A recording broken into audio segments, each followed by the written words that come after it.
With you today. Lincoln Archibald here. We've got Alex Alexander with us today.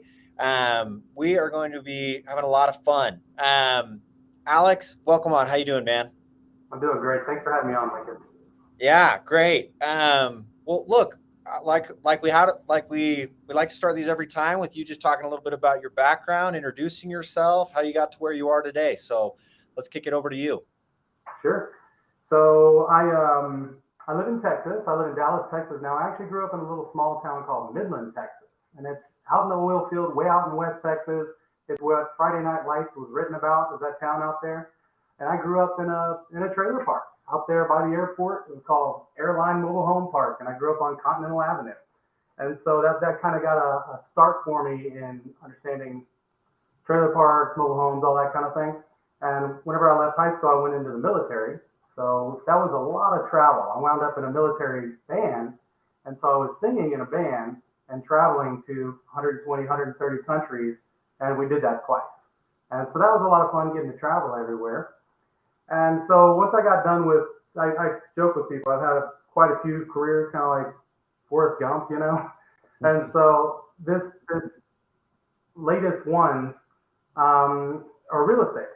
And so I got started in real estate in Hawaii. I was living over there for about 10 years. And I'd actually had kind of a financial reversal. I had a bunch of businesses I started, didn't go well, just back to back to back, kind of failure. And it was just tough. I just kept going and kept going.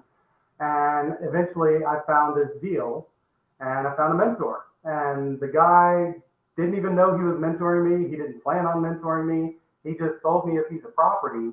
And it was the most terrible piece of property you've ever imagined in your entire life. It was a junkyard. It had like 5 abandoned cars, had like over 100 tires just strewn about this beautiful acre, and just trash. They had never taken the trash out. I'm sure there was a lot of drugs in the situation in their life, and they had never taken anything away from that property. So it was like 10 years of drug addict trash on the property. And so I bought this property from this old guy who was 84. Bob told me, he said, look around, look at all of this. This all belongs to you now. And so I bought it for $200 down and $200 a month. He gave me this super easy deal. Oh, And wow. I lived in a van on the property in order to be able to clear it and get all the junk off. So there was no place to live. So I'm camping in a van and cleaning up the property until I could build a tent. And I lived in the tent until I could build a house. And I built my own house on that property. I dug my own septic, water, solar, did it all myself. And so I did that for quite a few years. And in the process, I bought from the same old guy the next piece of property. So now I'm taking him 2 rents. And I tell him, look, Bob, I can't send you a check. I need to bring you cash. I'm going to bring you. And because whenever I got there, I knew he'd get to talking. He liked to talk and tell stories. So we got to talking, and he turned into a mentor. Every month, I go and take him the money for the properties and give me about an hour worth of mentor. And he basically mentored me for about 4 years on how to copy him exactly. And the reason I really chose him is I realized that he had been making $40,000 to $50,000 per month for the past 40 years. Now, a lot of people are able to make, that amount of money, $300,000, $400,000 a year as top 1% of income earners in the country. But most people don't get to that level and stay there for a long time. Divorces, gambling problems, drinking, DUIs, a crash, a medical issue. Their business just fails because the market changes completely. But he was able to stay steady with that money every single month for 40 years. And so I started just copying it. I copied everything from his lifestyle of cold showers to the walks that he takes in the morning. I just copied everything that he would tell me about himself. And by doing that, I wound up owning 14 acres, 14 different properties there in Hawaii.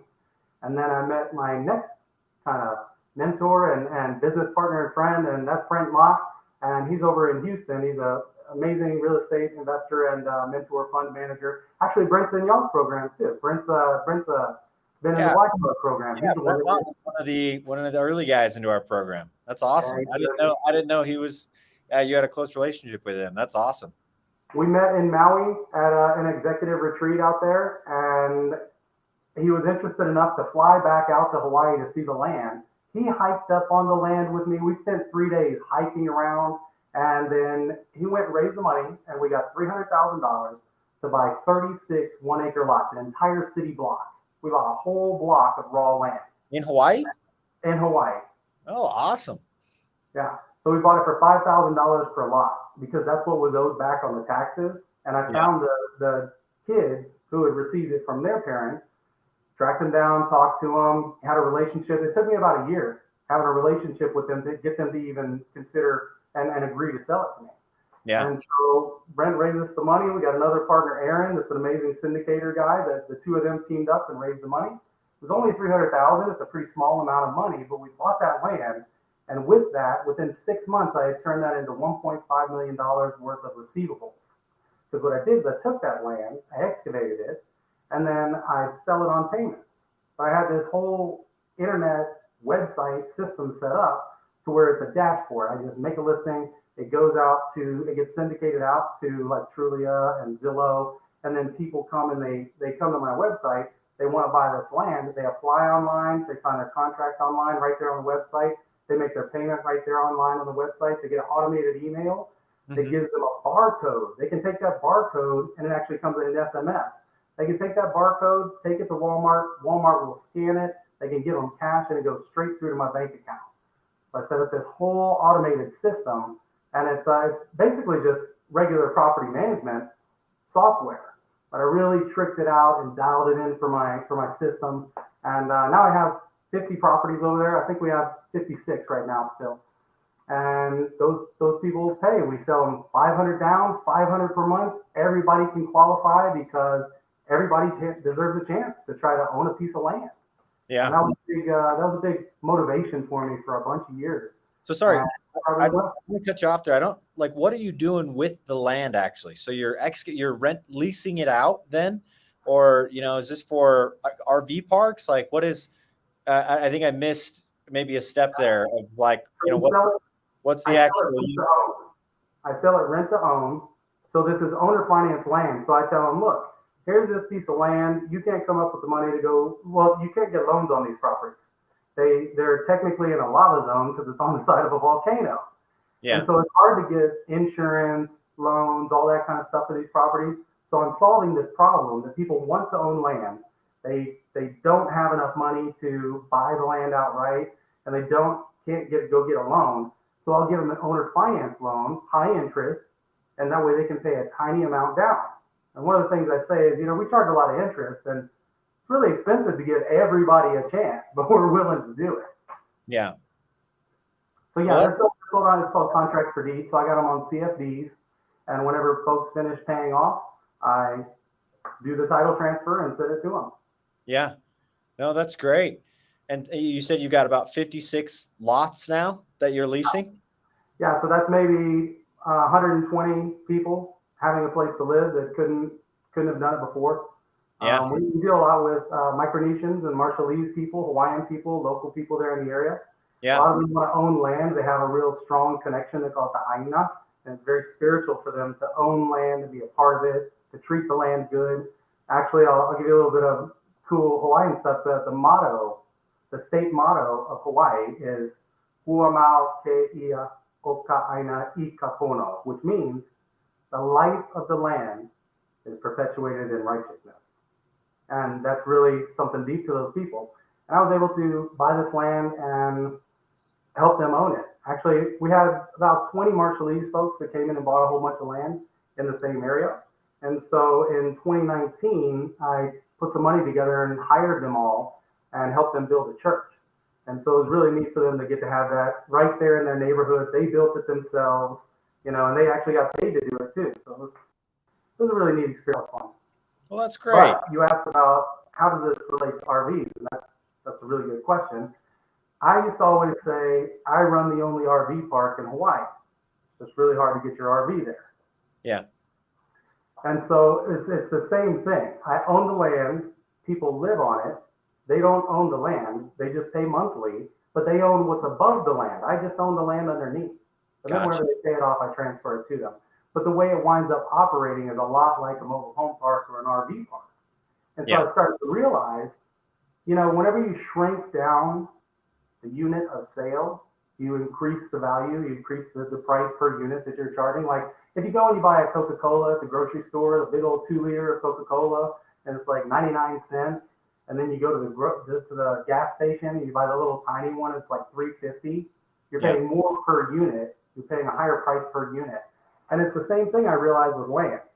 If you take a piece of land and you cut it down and you make it smaller into these little small parcels, like just even a parking space where you can park an RV, that's the smallest unit of land. And then also you want to rent it for the smallest amount of time. So instead of selling it, it would be one-time payment, or renting it per month, which would be a lower payment, you rent it by the day. So it's like a hotel. You pay way more for a hotel over the course of a month than you would for an apartment.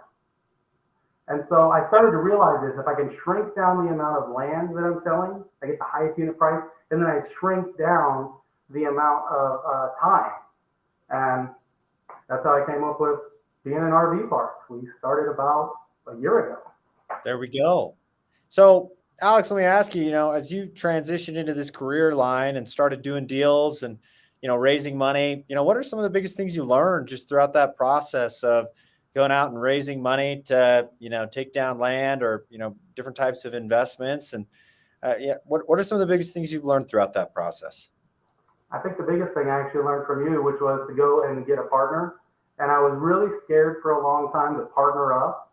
And the amazing thing about the Black Card group and the training, the part that worked for me was realizing there are those three characters you need in a fund. If you're going to go start a big fund, you're going to raise $100 million, $10 million, even $1 million. A lot of people are looking at it, they're like, you're just you, like just one person. And a lot of investors think that way, and that's actually kind of a smart way to think because, more eyes are going to catch more mistakes, all that kind of thing. But yeah, after I've been in the Black Card for about 4 months, I really focused up on finding a capital raiser to partner with me. And I met my partner, his name is John McGaw. He's in 8 syndications right now as either the lead LP or a GP of the deal. So he's phenomenal amounts of experience and just really a smart guy and connected. We've got about 3,000 investors on our list that we get out to. Yeah. He's a really great addition to my team. And just like you guys taught me, this is what I learned. This is a great one. Is that you can kind of draft off of and you can borrow their reputation. They're borrowing your energy. Usually, the folks you're talking about that you're going to do this with are going to be older, possibly more experienced, more mature, or whatever. So they're drafting off of your youth and energy, creativity, and vitality, and you're drafting off of their experience and what they've done and their track record. So that's how the teamwork goes together. That's one of the big things for you guys, actually. No, I think, I love that you bring that up. So many people think they have to go out and, take down deals by themselves or, especially everyone feels this sort of imposter syndrome, like, well, I haven't done it, so go find someone who has, leverage their resume. And, as soon as you partner up with someone, it's as if you're one, right? And I love what you said there. Like somebody's got to put in the sweat equity. Somebody's got to put in the work. And if you're that type of individual that wants to get these deals done, you've got the ambition, you've got the work, like, go make it happen. So I think that's great. I think that's awesome. So you and Bridger worked really well together too. You got like offsetting skills that complement each other. So you fill in his lacks and he fills in your lacks. Yep. Exactly. So let's see. So tell us a little bit about your capital firm. So you're going out and you're syndicating deals right now. The plan is to launch a fund here within the next 6 to 12 months. Walk us through kind of psychologically how you're approaching that, why you're thinking about a fund, and how the structure is, going to enhance your syndication business. Well, I learned that at first I wasn't doing syndications. I was just doing deals on my own, and I started to realize I've got to figure out how to team people up. And so I started, whenever I looked into syndications, that's whenever I found Bridger and you guys in the program, I got involved. And the first thing I wanted to do is I'm going to launch a fund right away. I'm going to launch a fund. And I started looking at how to do that. And then we started to look at it and we were like, well, really, this would be way stronger if we do a couple of syndications first and have a track record as a team. Because right now I have a track record in Hawaii. John has a track record of his businesses, right? And so we want to put it together and as a team. And also we have Stephanie who runs Buzzworthy Property Management. That's our, they're actually third party, but they're kind of in-house because she works with us exclusively.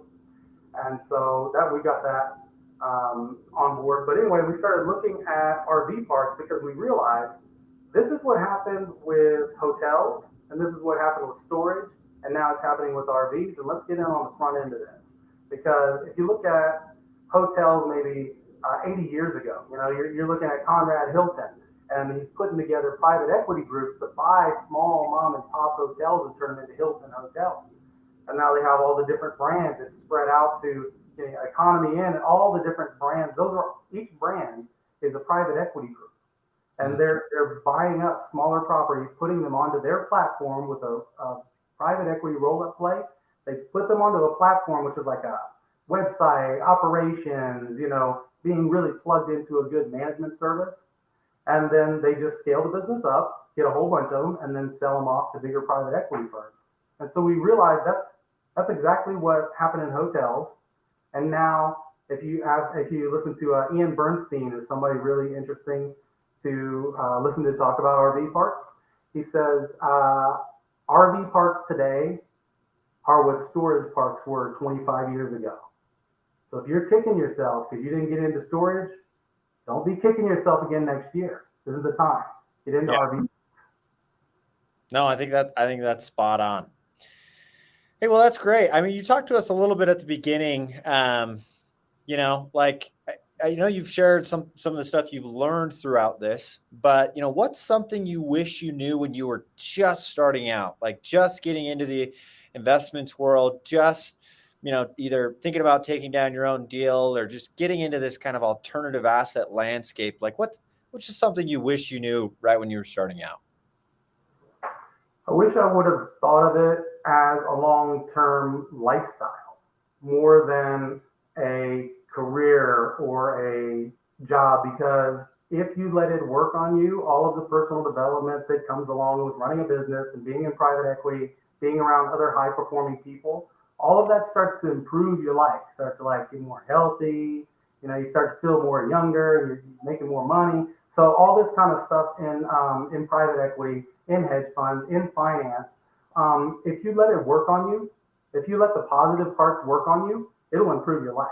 And if you let the greed and the negative part and the taking and the trying to get as much as you can out of the deal, if you let that work on you, it'll do the same thing. You can either get the positive effect or the negative effect. You just have to make a choice of what you're going to let work on you. Yeah, no, that's great. Yeah, I mean, you're the summation of the 5 people you spend the most time with, right? And what I love about this program and ecosystem is you just are spending time with such high caliber individuals that have a desire to be better, to grow. That starting a fund is, in my opinion, arguably one of the most entrepreneurial endeavors out there. I mean, sure, starting a business is tough, but starting a business that is in the business of raising money and investing that money and generating a return is, I mean, it's a pretty hefty entrepreneurial endeavor. And I think a lot of people underestimate that. And I think it's so much fun to have a great community of, people around. But, as we wrap up today and close this conversation, how can people get in touch with you if they want to connect with you about your business or your firm? And, what's the best place to do that? All right. We got pparkventures.com.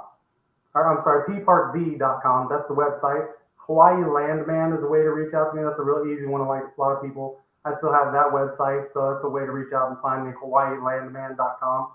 But it's Paradise Park Ventures is actually our firm, and anybody who's in Black Card and wants to get together, and I've got my calendar link right there in Slack so you can go straight to the Slack, look at my profile, Alex Alexander, and click on it and book time with me, and I'll share with you what I know, and I'll try to help you as much as I can, and we'll see if we can find some way to work together. Love it. Hey, well, thanks so much. Thanks for hopping on today and sharing some of your experiences with the community. I really appreciate it. Great connecting, Alex. Thank you, Lincoln. Take care. Take care. Bye-bye.